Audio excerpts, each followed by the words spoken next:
Chapter 23. Recognizing Multiple Intelligences.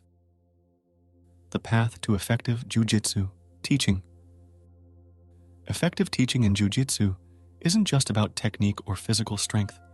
Instead, it's a complex balance of physical, mental, and emotional elements. Understanding this diversity in your students can be the key to unlocking their potential and helping them achieve excellence both on and off the mat. This chapter discusses the importance of recognizing whether a student is predominantly physical, mental, or emotional, and how to use this information to refine your teaching. The theory of multiple intelligences.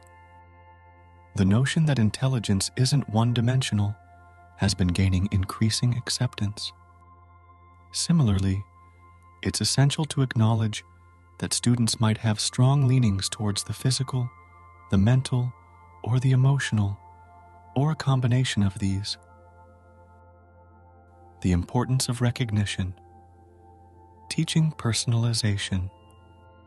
Understanding a student's profile allows you to tailor teaching strategies to their specific needs and strengths. Motivation and engagement. When you teach in a manner that resonates with a student's natural predisposition, you boost motivation and engagement. Holistic development. The ultimate goal isn't just to create an elite athlete, but a complete human being.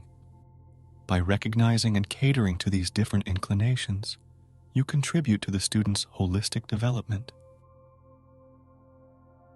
How to identify inclinations. 1.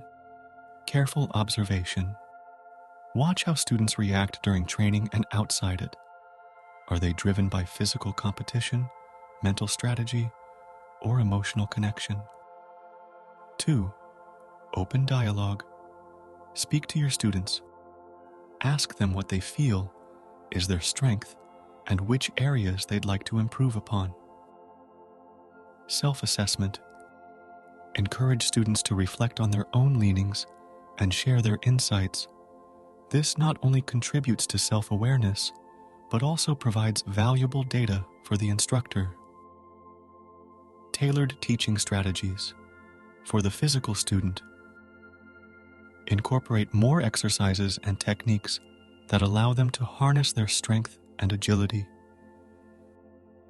For the mental student, use more tactical and strategic approaches, discussing the underlying principles of techniques. For the emotional student, focus on building a supportive environment and community, perhaps through group discussions or team-building activities. Conclusion.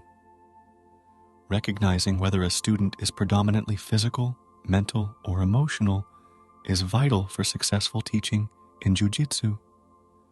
By adapting your teaching approach to cater to these individual inclinations, you not only enhance the effectiveness of your teaching, but also contribute to the well-rounded development of your students.